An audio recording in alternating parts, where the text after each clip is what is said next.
Just hours ago, the atmosphere inside that courtroom was an exercise in pure tension. 6 deputies formed a perimeter around Aaliyah Henderson as she stood, a blank slate, while the prosecution accused her of murdering her 2 small daughters. I take her across the street on our walk, every time. And that day, she stopped. It looked like just a pile of dirt, but she stopped and started sniffing. I usually just keep walking, and she catches up, but she was taking too long. So, I turned back to see what it was, and there was a suitcase, maybe half buried. I pulled it up and looked inside. There was a head in it, somebody's head. I called the police right then. You can see the case from here. It's straight back, all the way at the end. It's near that sign. Yeah, you see the little black thing, straight ahead, right there. It's a suitcase. A suitcase. I've been walking past it for about a week now. When I take my dog out, I live right here. I take my dog, I usually walk her through there, and then circle around this way. Okay. And for the past week, she's been stopping at what looked like a mound of dirt. She'd stop and sniff at it, just a little too long. And today, I just thought, well, I'm going to see. I hope it's not what I think it is. And it was halfway in the ground. It's about this thick. It was about halfway buried. I pulled it out and unzipped it. I couldn't see much at first. Then I opened it up, and there was a head buried under the dirt. It was halfway in. You could just see a little piece of it sticking out. And you say you'd noticed it for about a week? Yeah, it had been sitting over there, like someone had buried it or tried to. He unzipped the suitcase and found a child looking back at him. That is where this story begins. Not in a police precinct, not in a courtroom, not in the sterile, clinical language of an official investigation. It begins at a fence line near a playground in Cleveland, Ohio, on a cold Monday evening. It begins with a man, his dog, a partially buried suitcase, and a zipper that should have remained sealed forever. Philip Donald Delson has not slept since that moment. Officers were on the scene within minutes. They confirmed what the 911 caller had reported. They secured the area. Okay, I'm going to check it out.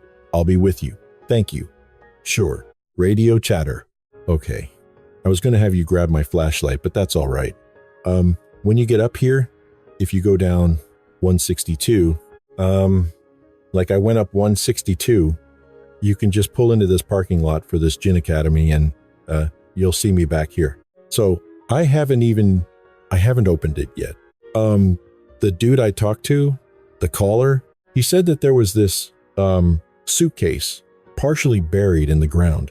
He said he's been noticing it for about a week and his dog keeps trying to, get to it. He said that he pulled it out today and to see what was in there because it was kind of heavy.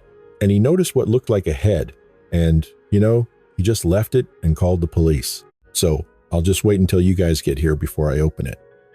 All right. And then, because this is what investigators do when they find one body buried in a field, they began the search for another. 30 feet away, a second suitcase, also partially buried in the frozen earth, also containing the body of a child, 2 little girls, in 2 separate suitcases. They were hidden under weeks of Cleveland snowfall in shallow graves, right next to a school, in a neighborhood where people walk their dogs and raise their families and drive to work each morning with no reason to suspect that the field they pass every day holds something unspeakable within it. How long had they been there? At first, no one knew. The snow had concealed them so perfectly that investigators couldn't say if it had been weeks or if it had been months. The evidence was being processed, the answers were coming, and when they did, the truth was worse than anyone could have possibly imagined, because the person who placed those little girls into those suitcases and buried them in that frozen field was their mother. And one of those little girls had a father who had been desperately searching for her for 5 years, calling Child Protective Services, appearing in court, filing for emergency custody, pleading with anyone who would listen to help him find his daughter. No one helped him in time. Her name was Mila Chapman. She was 8 years old, and she had been living just down the street within sight of the very field where her body was discovered, while her father spent 5 years trying to reach her. She was a happy child, always smiling, always cheesing. She was the quintessential little girl. He explained he'd been fighting for custody of his daughter, who was about to turn 9, for 5 years, but hadn't been allowed to see her for 4 of them. He claimed the girl's mother was perpetually transient. In the last 5 years, I've been through more lawyers than I can count. None of them could get anywhere. They told me that without an address, their hands were tied. You saw the news. Her name was Amore Wilson. She was 10 years old.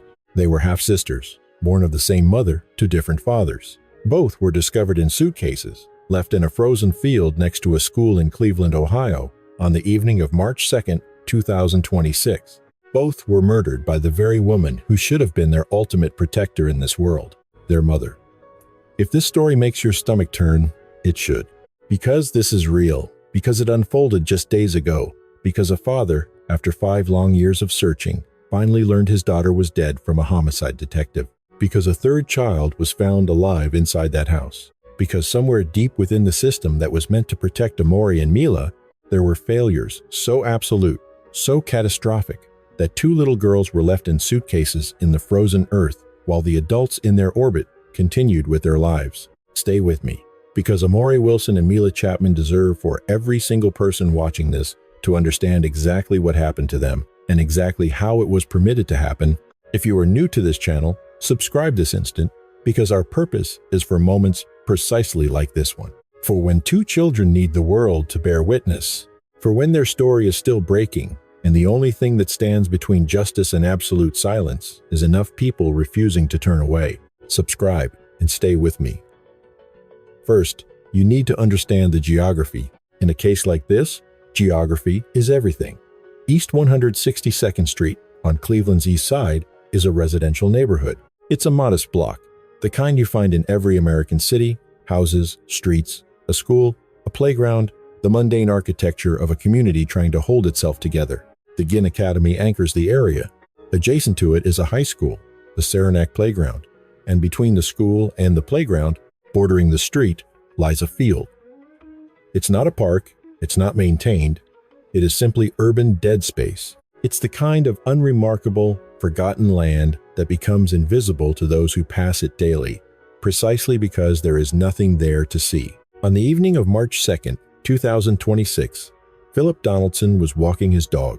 It was a completely ordinary Monday evening when his dog led him toward a fence line near the Saranac Playground and froze, locked onto something in the frozen ground. The animal would not move. Donaldson went to the fence. There he found a suitcase, partially buried. The zipper was accessible. It was ordinary luggage. It's the kind of familiar object the mind resists associating with horror, even when horror is exactly what lies within. He unzipped it. He immediately called 911. When officers arrived, they confirmed what Donaldson had found, cordoned off the scene, and began searching the surrounding area.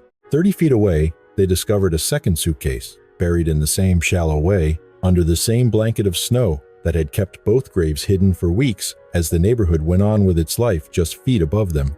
Police Chief Dorothy Todd stood before news cameras the following afternoon, describing what her officers had uncovered as terrible and horrific. She confirmed that the girls' bodies were intact, not dismembered. They were found just as they had been placed.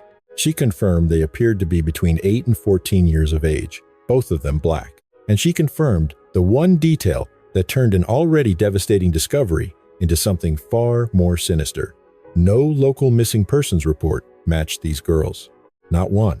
They were in a shallow grave inside a suitcase, and investigators began their work immediately. As they canvassed the area for any potential evidence on scene, the officers located what appeared to be a second shallow grave, and they could tell that there was a second suitcase in that location. The officers at that time identified that there was a body inside of that second suitcase as well. The only updates we have at this time are that the individuals are 2 juvenile black females. One individual is suspected to be anywhere from 10 to 13.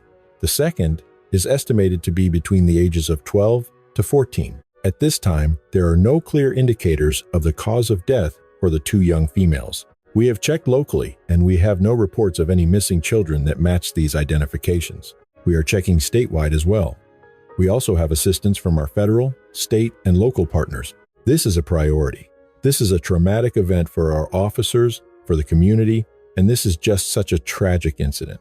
The search for their identities immediately widened to state and national databases as investigators began the urgent forensic work of naming 2 children the world hadn't even known were missing. Drop a single word in the comments right now. Tell me how you are feeling in this moment. I went through every last report. While law enforcement cross-referenced databases and analyzed forensic materials, Deshawn Chapman was trapped somewhere in Cleveland, enduring the unique and private agony of a father who has lost his child. She wasn't gone in death, but swallowed by a system that consistently pushed her further from his grasp. For 5 years, he had been searching for Mila. 5 long years. Mila Chapman was only 3 years old the last time her father ever laid eyes on her. Just 3. Old enough to recognize his face, old enough to have formed that specific, primal bond a child has with a parent. A connection that lives in the body long before it's cataloged in the mind. That was in 2020. And from that year forward, Deshawn Chapman exhausted every legitimate channel available to a parent trying to recover his daughter. He contacted Child Protective Services. Not once, but many times. He went to court, filing for emergency custody. He pleaded for welfare checks. Every single path that the legal and social framework provides for a parent who fears for their child's safety, he walked it. And at every turn, he was met with denial. Precision denied, over and over. His request for emergency custody was rejected. The welfare checks led nowhere. He was facing a system that, for some toxic mix of protocol and bureaucratic inertia, failed to link a searching father with a daughter who was living just a short walk from the very field where her body would later be unearthed. Mila Chapman's home was on East 162nd Street. Her father was desperately trying to find her. The chasm between them, a gap the system was unable to bridge for 5 years, wasn't measured in miles, but in the dense, impenetrable walls that bureaucracy constructs around children.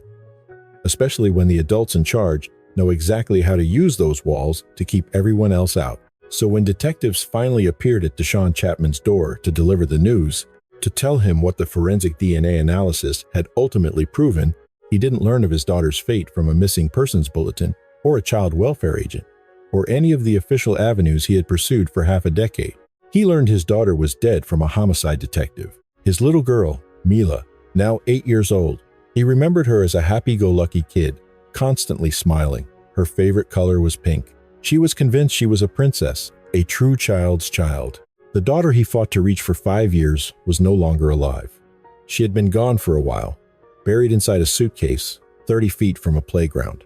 He couldn't save her because the very system designed to be his ally had completely failed him. Their names were Amore Wilson and Mila Chapman. Say their names. Say both, because these were real children with distinct identities, unique personalities, and full lives that were entirely their own before this story ever touched them. Amore Wilson was 10, a full decade of existence. That's old enough for memories to have texture, to reach back across the years. Old enough to possess a sense of self, her identity, her joys, what made her laugh. Old enough to comprehend that something was profoundly wrong with the life she was forced to live. And at that age, the world around her should have been layered with multiple safety nets, systems in place specifically to see a child in need of help. They were half-sisters, sharing the same mother.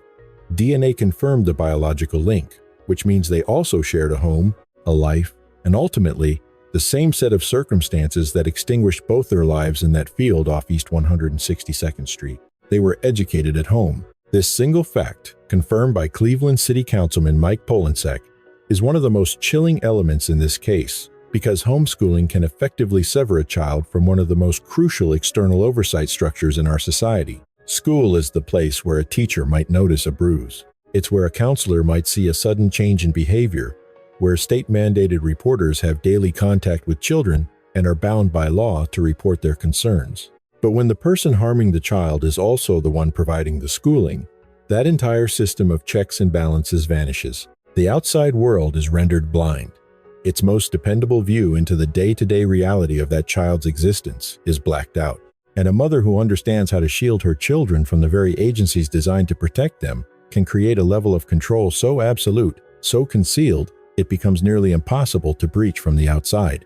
To those systems, Amore and Mila were ghosts, and they paid the ultimate price for that invisibility.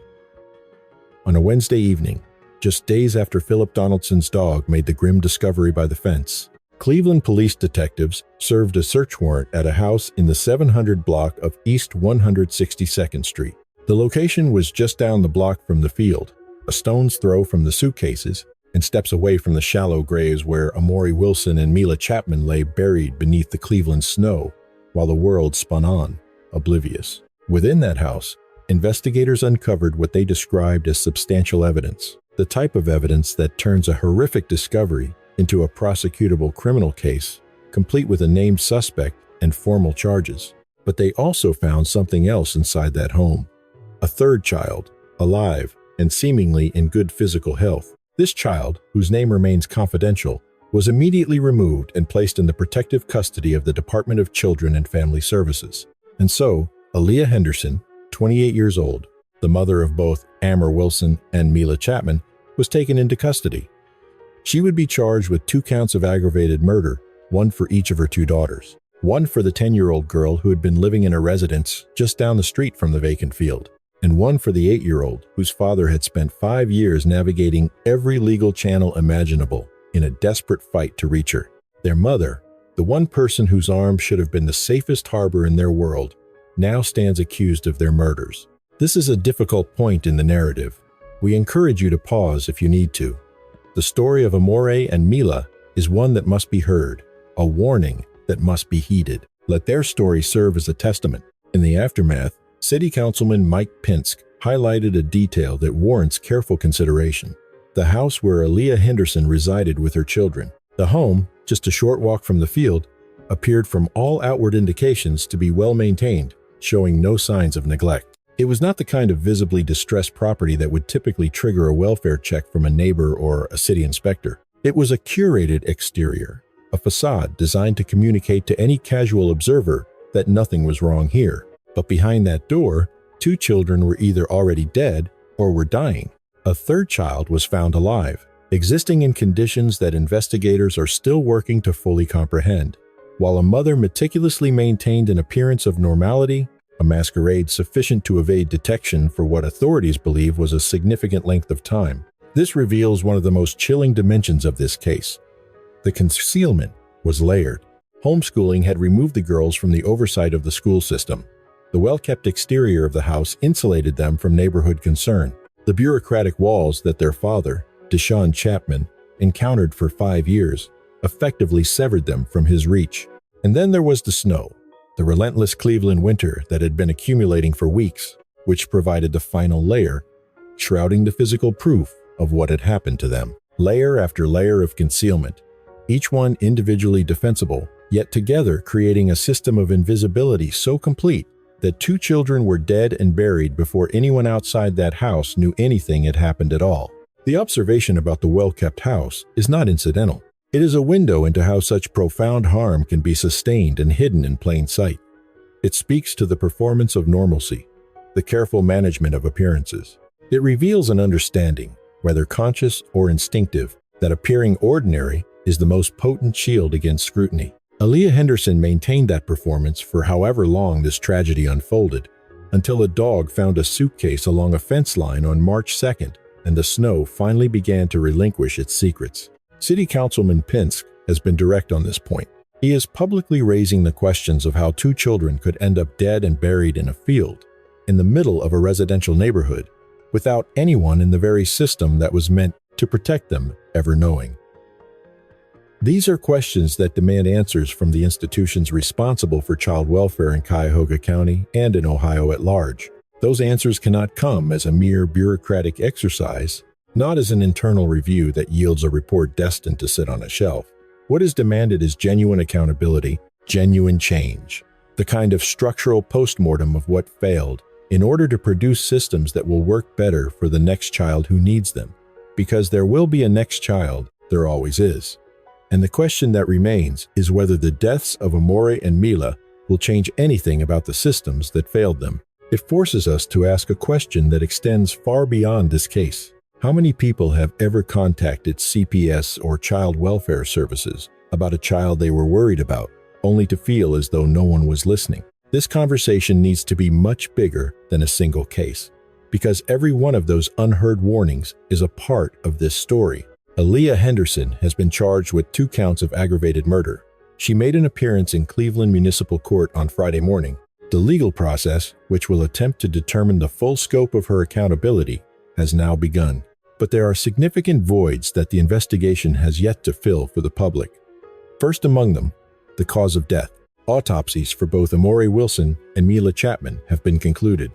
The results, however, are pending. The specific way these girls died, the actual mechanism of their deaths, has not been publicly confirmed. That information will become a central element of the prosecution's case and will ultimately shape our understanding of exactly what transpired inside that house on East 162nd Street. Then, there is the timeline. Investigators know the girls were in that field for some period of time. The snow cover has complicated any precise establishment of when they were placed there. The forensic work is ongoing, establishing exactly when Amore and Mila died, and for how long their bodies remained in that field before Philip Donaldson's dog found them, is a critical piece of a puzzle still being assembled. And finally, motive. Why? It is the question that sits at the dark heart of every case like this, one that the legal process will attempt to address but that the human mind immediately grasps for. What happened in that house? What fractures a maternal bond so completely that a mother, Aaliyah Henderson, could be accused of the unthinkable? Investigators are still searching for that answer. The charges have now been filed, initiating a legal process that is expected to stretch out over months, possibly even years. The complete narrative of what befell Amore Wilson and Mila Chapman will be pieced together, bit by bit, through the stark theater of court proceedings. It will be built from sterile forensic reports, the clinical testimony of investigators and medical examiners, and the human accounts of every witness this case will ultimately demand. But beneath the layers of legal procedure, a foundational truth is already set in stone. 2 small girls are dead. Their mother is the one charged with taking their lives. One of their fathers spent 5 agonizing years trying to make contact, only to be systematically blocked at every turn. And then there is the matter of a 3rd child, a survivor left to carry the burden of what she witnessed inside those walls, now entrusted to the same system that so catastrophically failed her sisters. This is a truth that requires no trial for its confirmation.